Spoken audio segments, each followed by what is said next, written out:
Well, hello, everybody, and welcome to the Jonathan Ross Show. And can we just start? I want to start. It's not a joke. I want to start by asking everyone, give a big cheer for me for Mr. David Walliams. You know what he's doing right now, don't you? Let's hear it for David Walliams, ladies and gentlemen. What an achievement. What a brave man. In case you haven't seen it, he is swimming 140 miles of the River Thames for comic relief. That's quite something. You can sponsor him. He's trying to raise money. And, David, I want you to know we're all behind you, OK? Although with that tummy bug you got, that's probably not the best place to be right now. But anyway, that was genuine for David. Now, my favourite fellow of the week is the elk that got drunk and got stuck in a tree. Do you see these pictures? There he is, look at that. He's like the George Michael of the animal world. Like, you got no idea where he is. Off his tits. To be fair to him, he had been at a stag party.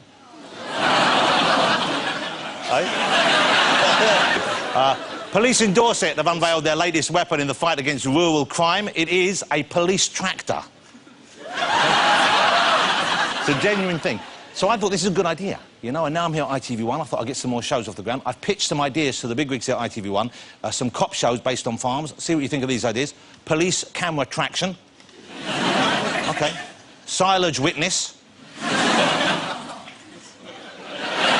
know they're not going to get any better, don't you? You know this is... How about this one? Quacker. BSC, Miami. I've just worn you down, haven't I? But the one I think they'll really go with, Inspector Horse. I'm pleased to report Team GB's preparations for the 2012 Olympics are going great. We are now favourites for the basketball. Here's our new star player, right there. Look at that. This is a picture from the official Cliff Richard 2012 calendar. I know you're tittering, but if I look anywhere near as good at that age, which I think is 107, then I would be happy. And I know there are thousands of Cliff fans out there, they see that and they say, when's it coming out? Well, if he hasn't done it by now, he probably never will. All right? And good luck to him. There's some trick. I don't know. How does he do that with the ball? Let me try that with the ball. How does he do that with the ball? I don't know how he does it. How does he do that with...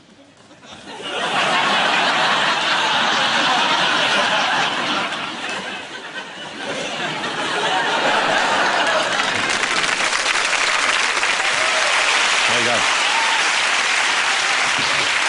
Oh, got one of the stickiest balls in the business, Clef has.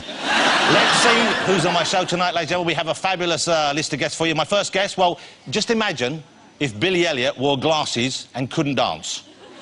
It's Alan Carr, ladies and gentlemen. There he is. Hey, Alan. Lovely to have you here. Oh, thank you. Who doesn't love Alan Carr? Alan's show can be seen on Channel 4, of course, but actually, with those teeth, his show can be seen from Google Earth as well. Not nice, is it? No, thanks, Saturdays. Don't give away who they are. Oh, my next guest is one of the hottest girl bands in pop. How hot are they? I'll tell you how hot they are. They're hotter than a pensioner's living room. They're hotter than a laptop thigh. They're hotter than Richard Branson's holiday home. It's the Saturdays. Hello, ladies. You look gorgeous, of course. Thank you for coming. I've been trying to remember the name so I get it right. Let me see. So we've got Molly. Yes. OK. Frankie. Oh, you got it now. Yeah, yeah. Rochelle. Yes. Sporty. And The Edge. That's it. Yeah. Thank you for coming to Saturdays, ladies and gentlemen. My next guest is one of the stars of the new film Tinker Tailor Soldier Spy. He also plays a modern, street-smart Sherlock. If you like, he's a kind of no-shit Sherlock. It is Benedict Cumberbatch. Benedict Cumberbatch on the show this evening. And we have got great music from one of the greatest rock and roll bands of all time. It is the Red Hot Chili Peppers. Right there. Look at that. And this one. Hey, fellas, I don't know if you've seen Benedict's in the new Tinker Tailor Soldier Spy movie. You won't have seen it. You might have read the book. If you have, please do not tell anyone the ending. Do not give it away. Give it away. Give it away now, OK? Flee. Do not flee. Do not give it away. Give it away. Give it away now. Chad. Do not give it away. Do you see what I'm doing here? No. Very clever You're man. so smart, Jonathan. It's the Red Hot Chili Peppers, there, ladies and gentlemen. We're lucky they're with us. Well, we're lucky they're anywhere. That's a great show. OK, let's get my first guest out, ladies and gentlemen. He is one of the most fabulously entertaining and loveliest comedians I've ever worked with. He is the brilliant Mr. Alan Carr.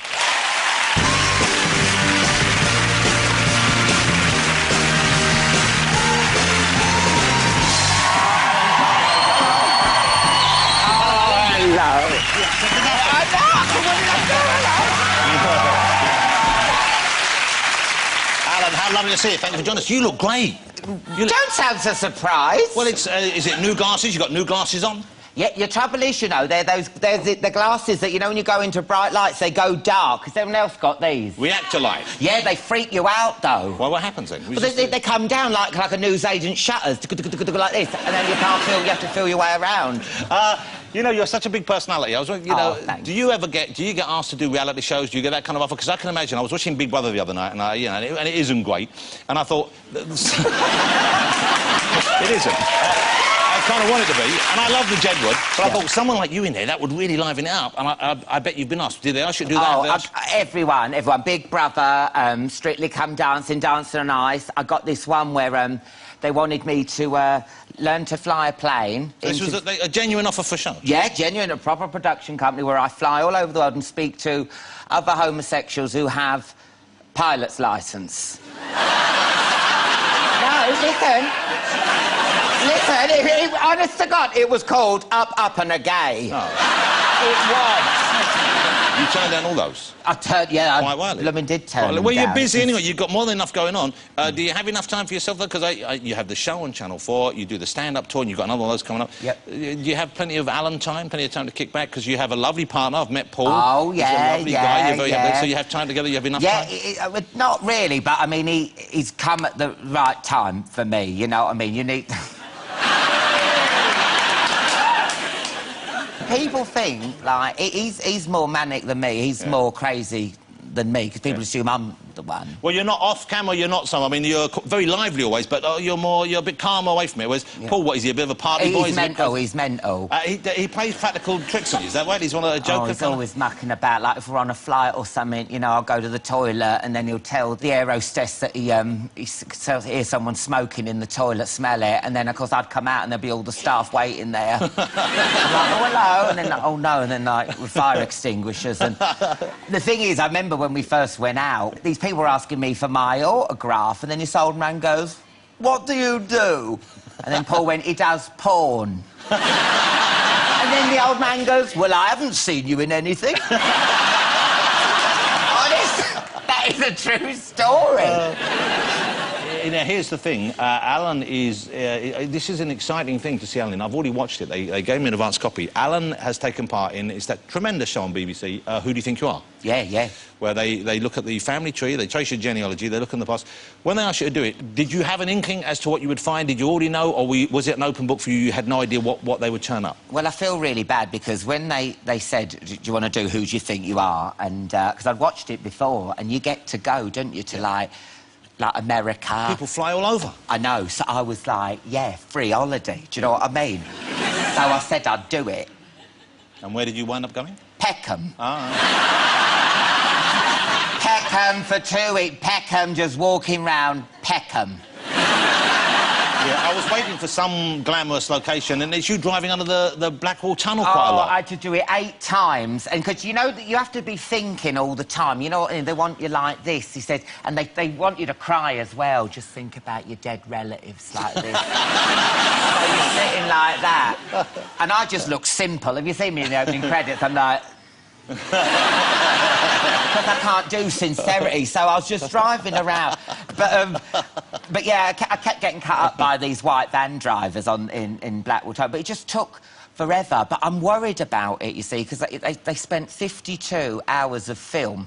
So have you not seen the finished product? No, I don't know what stories they're going to do. Well, I've seen it, and I'll tell... There's one huge revelation, and I know they must have turned up a few, but they've gone with one big story. Quite a shocking story. Yeah. One of your... I think it's your great-grandfather? Yeah. I'll tell you all after this break. Don't go away.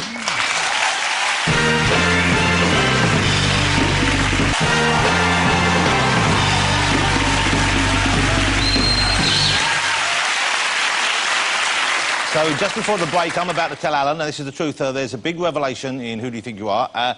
And they found out that your great-great-grandfather, I think it was, who changed his name, the reason he changed his name was he was a deserter in the First World War. I know.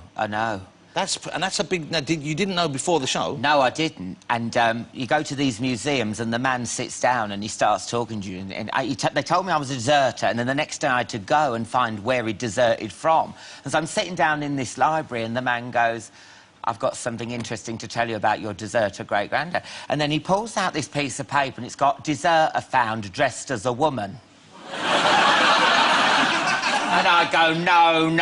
And then he goes, oh, no, not that one, this one. I went, I've got to tell me gran and everything. Yeah, not only did he desert, he did it in He cross-dressed, he went on the way. That's a pretty big bombshell to drop in the family. Did your mum know? No, it was great. It was like a real proper... Real big revelation. Yeah, but, I mean, you know, you get used to filming in the studio and everything, but walking around, because you've got to do a lot of walking and talking around graveyards and all this stuff looking like...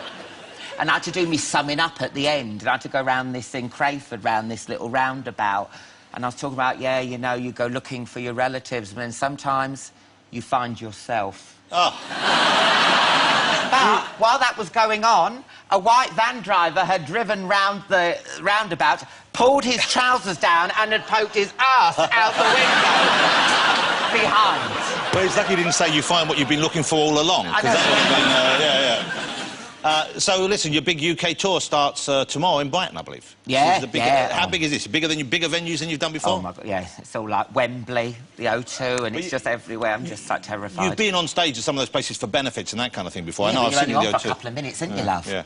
And so you... it's funny, because I went and saw Beyonce there, and then suddenly, Alan, you'll be on there. Wow. I know, if she messes up, she can start, bring out the dry ice and get a few backing singers. What can I do? You've got to... Can you... Can you... I bet you can do the Beyonce single lady dance. Yeah, so can.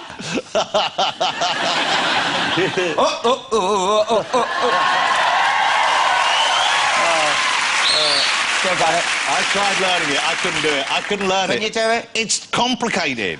I have trouble where she goes down like that with one leg. Yeah. That's quite a special moment for us, though. Yeah. That's quite a special moment. Yeah. So what kind of stuff are you doing on tour? You do stuff, it's not hard-hitting stuff. You don't do political stuff ever, do you? You don't do kind of satire, Excuse that me, kind Jonathan. of stuff. Huh? My Libya stuff. I do stuff about Libya. Do you? Oh, no, it's labia, sorry. I knew they're the kind of jokes you can expect. No, it's observational. A lot of things have changed for me, you know, since, like... Well, you're famous now, and you're a very distinctive-looking person, so you get, I would imagine, yes, recognised... As you keep saying. I think you look great. I remember you can only see my teeth from Google Earth, yes. No, I've been gigging with it, the tour, since January. So it's funny. I know it's funny. Well, can you give us an example of a new observation you put into the tour? Was this putting you on the spot too much, or could you give us a little taste? Oh, no, I mean, it's just observational, anecdotal You do make some very odd noises, don't you? I mean, that's... no one else on that goes... It's like... kind of just weird sounds come out of you, something like that. You're like a toy. If I squeezed you, different sounds would come out, wouldn't they? Well, you know... They should bring out an Alan Carr squeezy alarm clock toy. Do you know, sometimes I make a noise, you know, if I'm singing or something. I'd love to hear that. Because, you know, I can reach the high bits and the low bits. I just can't do... So I can either do Wuthering Heights, that's one of my karaoke songs. It's me, Kathy, go home now. Surprisingly moving. Yes. Wouldn't you just shut that window if I was at the window? No, I don't know. And then also Barry White. It wasn't anything like Barry White. It was. It's like that Churchill dog. Yeah. What Barry White album did you go, hello, dear, I'm home, Barry White is here. You didn't say that. No. Hang on, what's going on in there? What's going on in there? What's going on? Flea. It's all very well, but look at the body language. He's almost stripped naked. They're all facing away. We're having a lovely time. They're loving it, aren't Comparing they? tattoos. Yeah. He would. It's not a dick. Alan, thank you so much for coming here. You know, I love having you on the show, and I love hanging out with you, and I love seeing you live. You're one of the funniest queens I know. Oh, so good luck with the tour, and good luck with when Who Do You Think You Are goes Who do you out. think you are on Wednesday? Let's yeah. hope your family's still all talking to you after that. Oh, yeah, I kind of knew there'd be a deserter in your family. Yeah. You knew it weren't going to be an admiral or someone invented anything. You knew it'd be like a prostitute, serial killer, somewhere something's gone wrong. Why do you think I haven't done it? Ladies and gentlemen, Mr. Alan Carr. Thank you, Jonathan. Thank you. I enjoyed that. Now, there's something I want to share with you. I'm on Twitter, and I tweeted this week asking people if they'd like to suggest which guests we should have on the show. Thought we'd do a kind of interactive thing, and we got a lot of responses, some great suggestions. George Michael, they asked for George Michael. We'll see what we can do there. Lady Gaga was a big request. She's on in 2 weeks' time, I think. Prince Philip was quite a popular suggestion. And I thought, man, that is a show I'd like to watch. Never mind, I tune in for that one. A few people, and this is completely true, a few people suggested Freddie Mercury.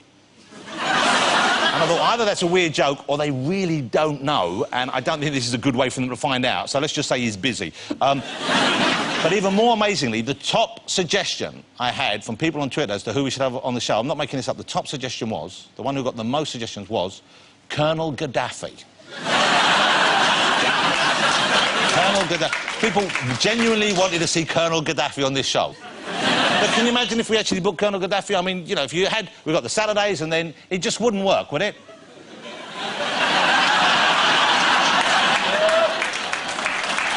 That's not...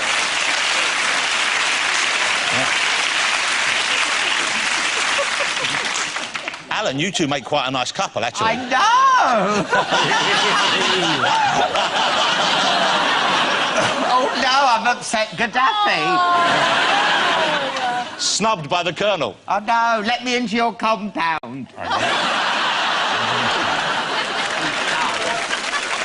Let's get my next guest out, ladies and gentlemen. They're one of the hottest bands in pop. Before we do, have a look at them at work. I miss missing you sometimes. I miss hurting you till you cry. Don't tell me that it's not going so low. You need to knock some sense into your ego. So when I speak, listen, this is my decision, and you keep on missing out the word. Will you please welcome the Saturdays, ladies and gentlemen. Here they are.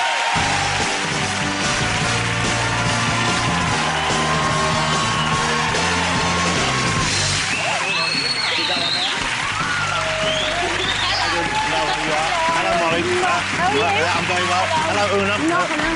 Vanessa. Now I'm going to squeeze past and climb over here. How lovely to have you here. Thank you for joining us. So just in case people didn't catch the names then, so it is, we've got Rochelle. Yes. Frankie. Hey. Molly. Yes. Una. Vanessa. Vanessa. Bingo. Well Thank done. you. Oh, yeah. Now, how long have you girls been together? It's 3 years, is it? Is that right? 4 years. It's over 4 years now. Yeah. It's over 4 years. But you weren't, you didn't come from a reality show. You were put together by a record company, is that right? Yeah, They said- yeah, auditions. So you were already performing, you were already singing, you already knew each other? No, we didn't know each other. We were put together by the label, but behind scenes. So we did have to do the auditions and everything, but not, you know, Not in front in of the front of camera. everyone. Yes. And were they looking for types? Did they say, we want a blonde, sexy one, we want... did they No, look they for... didn't get that. If they were looking for a blonde, sexy one, didn't You don't get think you're a that. sexy person, Molly? Oh, What a revolting thing for you to say. How bad do the rest of us feel when you say, I'm not sexy?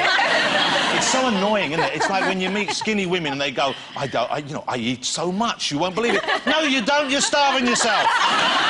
Clearly. But do you feel like you have a sense of control over what you're doing in that, you know, we all know the Sugar Babes, okay? Okay. Yes. But there are no body parts in the Sugar Babes that were there in the original. You know, they're like being reconstituted from other bands over the years. Now, say one of you fell out with whoever's in charge. Would the rest of you stick with that person? Is there like a Saturdays union? I think, like, definitely for us anyway, gone are the days when, you know, manufactured pop was still around. We're in control of everything, and I think that they'd have a tough fight trying to be like, one of you have got to leave with... You wouldn't want to mess with 5 of us, really, would you? But if one had to go, which one should it be? You were trying to get a place in the band, aren't you? Yeah. You're trying to work. You've got my hair for it. Yeah. Oh, thank you very much. And who went to the royal wedding? Was it? Una, you went to- Yeah. Because your boyfriend is... Yeah, Ben Folden, and he plays for England with Mike Tyndall, and he's friends with Zara, and Mike, and that's how we got. So you got to go to Zara's wedding. Yeah. And that was after the other, you know, let's face it, the more impressive wedding. But you went to that one. It was amazing. But how was it? The royal family were all there? They were all there, like the Queen was there, all the royal family, and it was just such an incredible day. Like, it was amazing. What do you do for the wedding, though? Do you buy a gift? Is it like a regular wedding like that? Do you take a present along as well? Is there a list? No, the way the new style now is that, you know, you get sent the card. You get the list? Or the list is there. So what did you buy them? Something impressive? Well, we did. It was on the list, so they obviously wanted it, and we bought them a top-of-the-range bin. Isn't that great? A really good one, but it would definitely go to practical use. Were you tempted to say, by the way, if they ask, we're the ones who bought the bin? I think you have to write like a little note beside it as well, and then put a joke in saying something to put Mike in when you're finished with him or something. That's a rugby player's joke. Yeah, that's the idea. Now, hold it. One of you single? Which one's single? Vanessa. Do you have to approve boyfriends? Do you kind of Yeah. get involved? Well, they always try and set me up, but it just doesn't work. Oh gosh, yeah, don't go into that. Una has set her up so many I've set her up and She thinks she's still a black this one. Yeah. You look like you're having fun back there. The Chili Peppers were chatting to you. Was he making a move there, Flea, taking his shirt off? Or He was comparing tattoos. was that? But he didn't have to. Did he have to strip off completely? Yeah, I wanted to sing along. So you are actively chirpsing this evening. Chirpsing, I love that term. You are on the chirp. I'm on the chirp. Which one? Well, one of you has. I've been reading up on you, and there's very odd facts you find out about the Saturdays. One of you has a very advanced sense of smell. Oh, yeah. Is this genuine that you have a very advanced sense of smell? Yeah, I'm not really... What does he smell like right now? Because you're closest. What would you say? I need to get a little closer. Let's see. Well, now I smell of blood rushing to different parts of my body. You actually smell really... You smell quite shower fresh, which is a good thing. I am shower fresh. Yeah, Okay. you smell clean. Don't look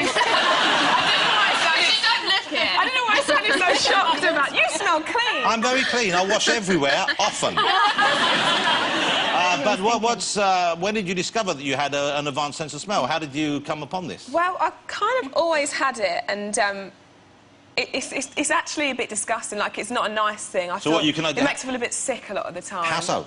Well, Her smell is like she can pick up anything. So if you've been eating something and you're talking, she'll be like, have you been having some popcorn? And you'll be like, damn it. But it went to the next extreme when we were in the tour bus and somebody, I won't tell you who, he let out a fart. well, you make it a fart sound nice with that I'm posh trying voice. to. You are quite posh, aren't you? So he let out a fart. One has floated an air biscuit. Anyway, he let out a fart, and one then knew he did I it. said, did someone have chicken korma? Oh, And then all of a sudden he was like, well, yeah, I had a curry last night. But, yeah, anyway, that's all I'm going to say. I would be very impressed if you'd gone on and went, like Sherlock Holmes said, and 1 naan bread, some mango chutney, and 2.5 pints of lager. So you've got the new single out. We're going to have a little look at the new single. What's the new single called? All All fired up. fired up. Okay, I think this is a clip of the new single now.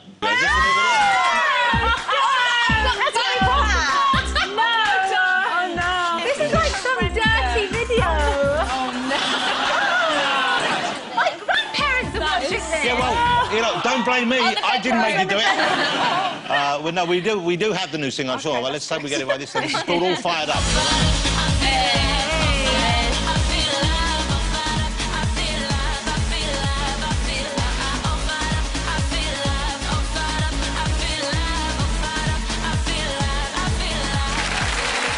That's the Saturdays All Fired Up.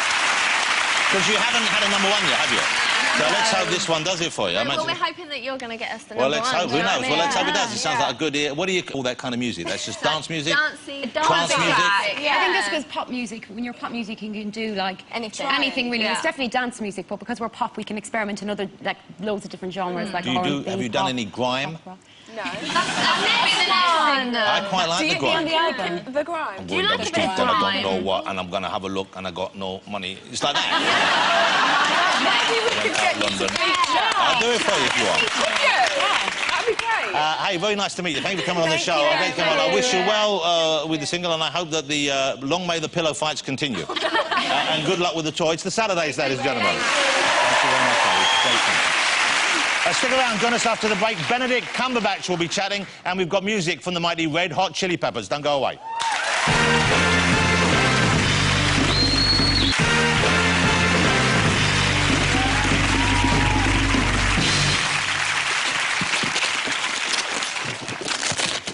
That's right. It's a merman.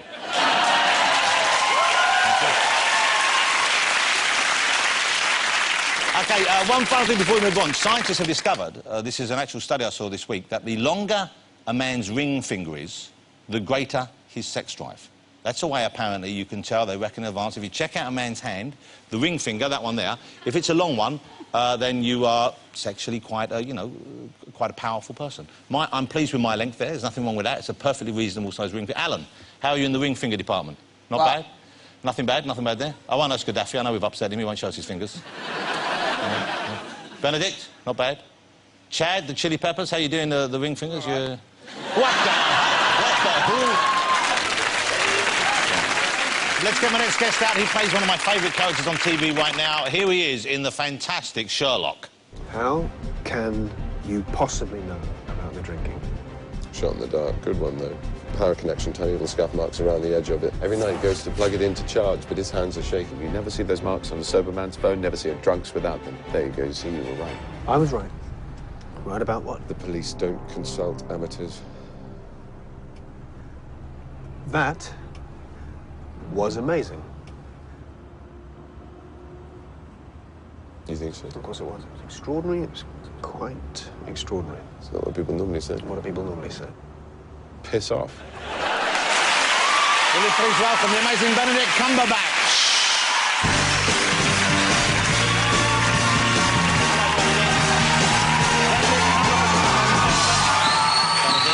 Lovely to have you here, Mr. Cumberbatch. Thank you. You know, that must be something... The name must be something that comes every time you tell someone your name, that you must get those ones. What is the name? Yeah, Anthony in there from the Red Hot Chili Peppers. What a surreal thing to be able to say. Anthony in there from the Red Hot Chili Peppers. I grew up with that band. They're brilliant. And he was going, Cumberbatty, what? And Batch. Oh, Bat. Right, Cumberbatch. But this is your real name. This isn't a stage name. It is my real name. Hey, Sherlock, I'm loving Sherlock Holmes. I can't wait to see the next series. You're watching Sherlock on BBC? Incredible. I think we have some Cumberbitches in this evening. Oh, don't be rude. They call themselves on the internet. I know, they do. They're very protective, very loyal of you. They're really loyal. What can we expect in the new series? Is it the same one? Is it only 3 episodes? It's only 3. It's 3 1.5-hour films, and they're fantastic. Oh, they're good, though. Yeah. Well, for you looking at that way, that's 9 half-hour shows, so you could spread them out if you want. You could ration them. Exactly. Thank you. I'll remember that for next time. No, they were fantastic to do. They're brilliant scripts, and we've upped the game. And we're playing with the really big stories from the Conan Doyle canon. We're doing Irene Adler, and we're doing Hound of the Baskerville, and also the Reichenbach Falls. So. It's very exciting. I'm really looking forward to them. When you started shooting it, had the Sherlock Holmes movie with Robert Downey Jr. already come out? Yeah, we had a school outing. We went to see it because it was Christmas, wasn't it, last year? And we all went to see it, and we're duly impressed. I really enjoyed it. And we all sat there going, well, this is great. It's fantastic. It's an utterly different take, even if it's of the original period. And we're not really going to be in competition with one another. So that was great. And then I went straight to the gym after I saw the bare-knuckle fight scene. You know, one of the things which I loved about it, and it was a brave move, I think, you're doing quite a traditional Sherlock in some ways, but at the same time it's set in the modern day. Yeah. But you decided to go, I guess I don't know, it was your choice or the choice of the people in charge of the whole production, you didn't go the deerstalker route. The classic Sherlock Holmes look is, as we all know, it's the deerstalker hat. This is what, if a tourist comes to England and wants to see a Sherlock Holmes thing, they want the full Monty. They want that. They do. They want this, they want this, they want that. Very good. Very good. That's what they want. Check out the chili peppers. Fleas working it. Look at everyone's getting in on the action. I'd love a photograph of that. It's a room full of Cumberbitches over here. Yeah. he knows how to say Cumberbitch. He can't do Cumberbatch. No, that's great. Let me, can we clear up a rumour here? Please do. And I don't know whether, it may be more than a rumour or not. I read way back when I first saw you Sherlock, someone said you'd been offered Doctor Who and you decided not to do it. And then I read afterwards, someone said, no, he wasn't offered it. There was talk about you, but before it got to the offering stage, you withdrew from it anyway. You decided you didn't want to be considered for Doctor Who. Yeah. Then I read something from you saying, which seemed to me like you were leaving it open, because you said, someone said, would you ever be in an episode of Doctor Who? And you said, well, I wouldn't be in an episode of Doctor Who, which I think means maybe you would do more than one if you were Doctor Who. So, here's the deal. Were you offered Doctor Who? No. Did you want to do it? No. Would you like to do it? No.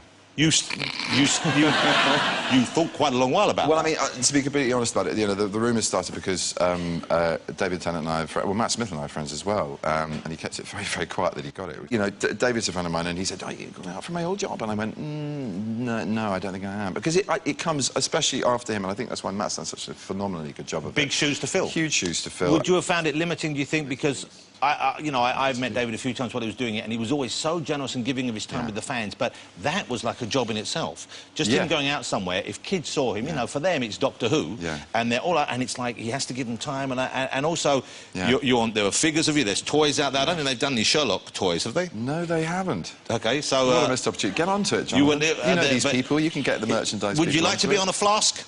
Well, to be honest, that is one of the reasons I think the Doctor Who job is so hard. It's because you are on the flask, you're on the school lunchbox. You have to sometimes go on the school bus as Doctor Who to do sort of promotional tours of it. And I quite like sort of keeping my work on the set or you know, at the theatre, and then going home and trying to be myself. Now, before we talk about Tinker Tailor Soldier Spy, which obviously we will, your gap year, you taught English to Tibetan children and some adults in a monastery near or on the Himalayas. Yeah, it was in the foothills of the Himalayas in Darjeeling, just outside of Darjeeling, a little hill station. That's got to be the poshest gap year I've ever heard about. It was quite rough and ready. It was a very cold, concrete sort of basement room that I was in, and what was amazing about it was the location. You'd open the window in the morning. It was their winter as well, so literal clouds would roll into your room like dry ice, but they were clouds, would be that high up. And you'd sort of be woken up at 5 in the morning by puja, the prayer ritual, which would be going on at the top of this converted Nepali house. It was amazing. It was quite hard, but... And so, did you have to join in, or were you allowed to be the way you were? They really wanted me to just be myself and bring whatever I had from home and just enjoy that, and it was just about having a Westerner and a different cultural sort of influence amongst them, and I think that was the fairest point of the exchange. I mean, I got to see everything they did, and it's extraordinary. It's a very hard life, but they have a lot of fun. They know how to have a good time. And so the monks have a good time. What's a really good night for a monk? They love watching. They loved watching Braveheart when I was there.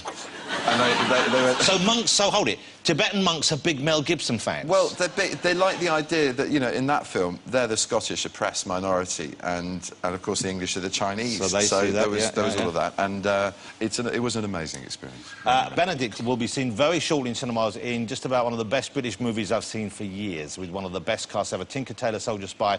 We'll show you a clip and we'll talk about Benedict working with Gary Oldman and just John Hurt and the best British cast for donkey's years after the break. Don't go away.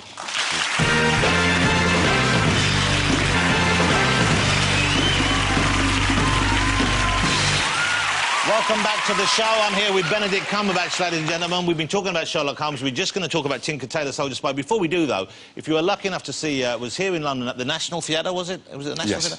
And it was also shown at some cinemas. They did a live theatre night. They did NT Live, Benedict, with Johnny Lee Miller, they performed in a stage version of Frankenstein.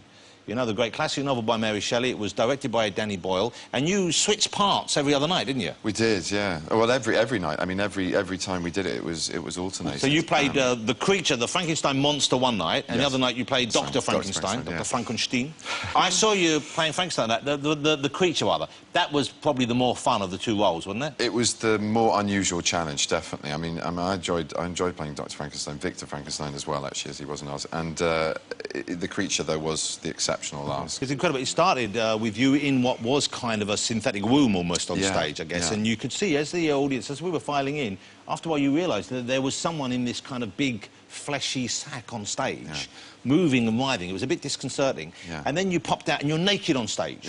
You pop out covered in goo and naked. But I thought I saw you doing something while you were in the... Oh, Lord. In the sack. Oh, Lord. Am I right in this? I thought you were being too clean. Am I right in this? I was stretching. No, my arms. But I thought, OK, you were touching yourself. What? You were. And then we thought, well, if you're going to come out naked, you would want to be looking your best. It's a hard thing to ask in an air-conditioned theatre full of 1,100 people, So especially when you're in that sack and you hear, oh, is it him? I wanted to see Johnny Lee Miller. And you're going, wow. I've got to move around this stage naked for 15 more minutes before I have, of course, reduced it to the silliest level, but it was a remarkable performance. And from both of you as well. I mean, he was great the night I saw him. I'd like to have seen him as the creature who I didn't get a chance to see there. All right, Tinker Tailor Soldier Spy, one of the most exciting and most anticipated cinematic events in my house, certainly. I've been looking forward to it so much. It's out on the 16th of September. I'm sure there must have been... Everyone must have been excited about working with each other, because as a cast list, I don't think you could really fault it. There's Gary Oldman in it, and people are already saying that's a role that may well win him an Oscar. Certainly, I'm sure he'll be nominated. You have John Hurt in it, Mark Strong, there was Tom Hardy, you know, just an incredible cast. I think it was so good. I think Ian McKellen is in there. He's operating the photocopy in one of the scenes, just in the background. But it really is. Colin Firth, of course, as well. You know, what... Is that a good thing, or is that a daunting thing to go and think, OK, I'm working with the best in my profession, I've got to up my game? Is that... Well, that is a good thing. That kind of fear is a great thing, and you thrive off it. Let's have a look at a clip. This is open September the 16th, and it really is. It's a very sophisticated, incredibly suspenseful, very grown-up movie, but it's just kind of sheer class. It's great. Have a look at this. George?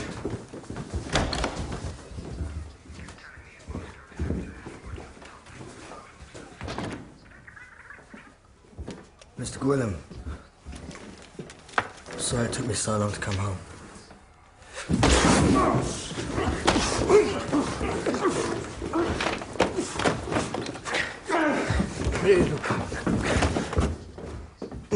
Ricky has been helping us, Peter.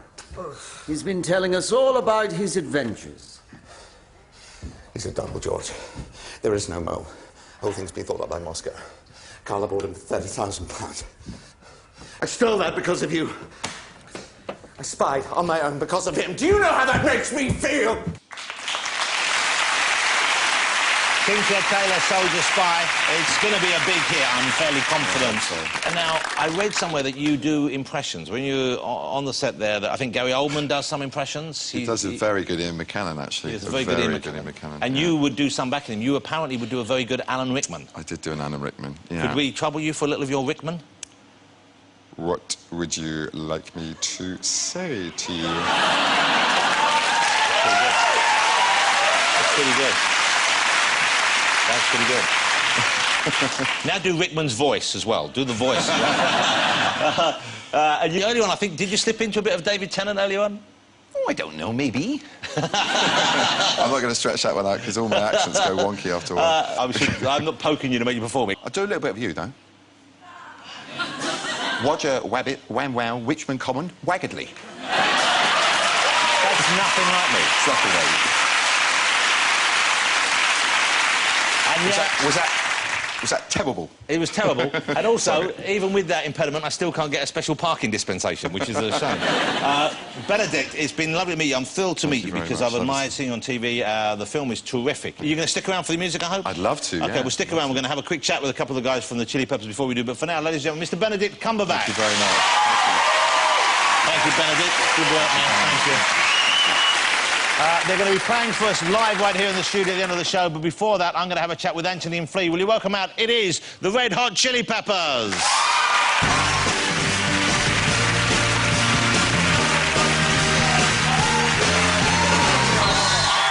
Dave, how you doing? We are the mud. We are the mud. We are the mud. We are the mud. We are the mud. We are the mud. We are the mud. We are the mud. We are the mud. Well, that was a rousing start to the finale of the show. Hey, great to have you here, guys. I'm a huge Chili Pepper fan. I know you are as well. I know we have a lot. You're just about to do probably is it one of your biggest tours ever? This huge tour you're about to go on? We are embarking on a minusculely massive, a voyage, huge tour. I'm a big fan, by the way. Did you know Benedict before you came to... But now I love him dearly. And we know you've become a fan of the Saturdays. Oh, there's an intimate bonding back there. It was just great. They're a swell bunch of gals. I like the no shoes, the kind of general relaxed vibe you give off. You haven't changed. Well, if you've noticed, I'm missing a toenail here, so I try to keep it unsheathed. I had noticed, but thank you so much for pointing that out to all of us. Flea, I know you used to play jazz trumpet, didn't you? I did for many years, yeah, but I had to set it aside. Why, you have one with you? I have one. I mean, I could probably squeak out a couple of notes. Because one of your children has bebop. Yes, Is it Honey yours? Bebop. That's my littlest girl. Okay. Could you do us a little bit of trumpet? I haven't blown a trumpet in 2 years. Well, It there's takes no- a lot to build up the muscles.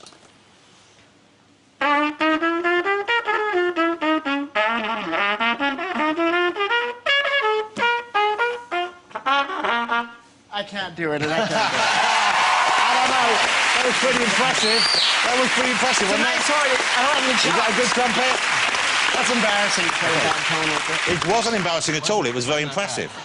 You're going to perform for us. You're going to do the single right now for us? We would like to get our We've groove got, you have Chad with you on drums. He's been with you for what, since about 88? Something like that. 88? And the new guy, how long has this new guy been with you? Josh Klingoff for 2 years. And, About 2 years. And some days, and we love him dearly, and he's just a beautiful spirit who plays incredible sounds. He's the baby of the band now, I guess. He's younger, but he's smarter. You got, yeah, so he's not going to be making some of the mistakes you made on your complicated journey. No, he will. Ladies and gentlemen, I hope you're as big a fan as I am of the Red Hot Chili Peppers. They're going to play live for us now. It is the Red Hot Chili Peppers. Thank you, gentlemen. Lovely. Thanks for the trumpet. That sounded good. It sounded good. It sounded good, didn't it? A big thanks to all my guests tonight. Alan Carr, of course, the Saturdays, and Mr. Benedict Cumberbatch is still right here. Join us next week if you can. We've got on the show Stephen Fry, Peter Kay will be here, and Hugh Jackman. But right now, to play us out, it is the magnificent Red Hot Chili Peppers with The Adventures of Rain Dance Maggie. Take it away.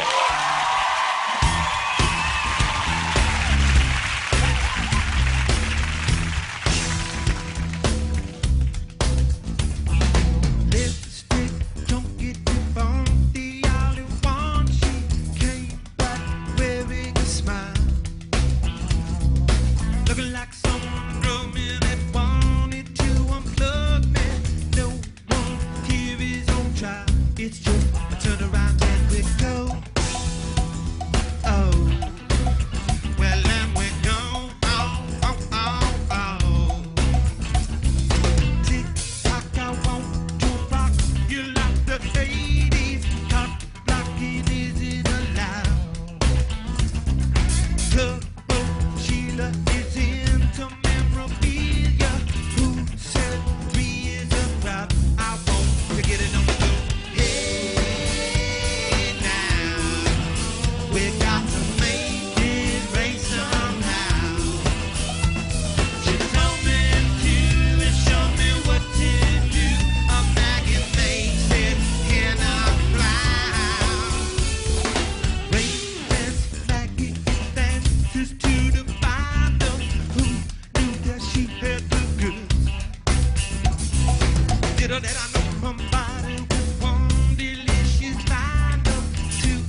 Chili Peppers, ladies and gentlemen.